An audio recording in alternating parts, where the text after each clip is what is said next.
ዞሮ ዞሮ አሁንም ተስፋ አልቆርጥም። የሆነ ነገር ይኖራል ብዬ ገምታለሁ።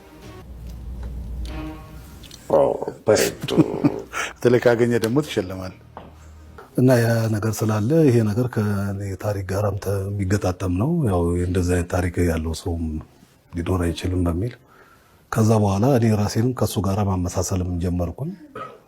ያው ማንኛቸውም ነገር እርግጠኛ ነገር ላይ ያው ደረስኩ ማለት ነው።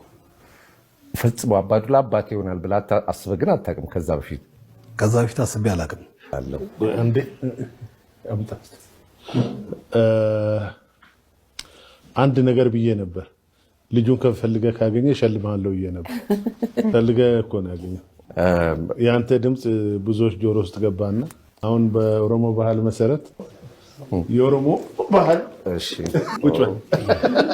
ቁጭ በል በእውነት ትናንትና ነው ከአርሲ ያስመጣሁት። ይሄ የአርሲ ሁሉ እኮ ክብር ነው። የአዳማ ልጅ ስለሆንኩ ታውቀዋለህ።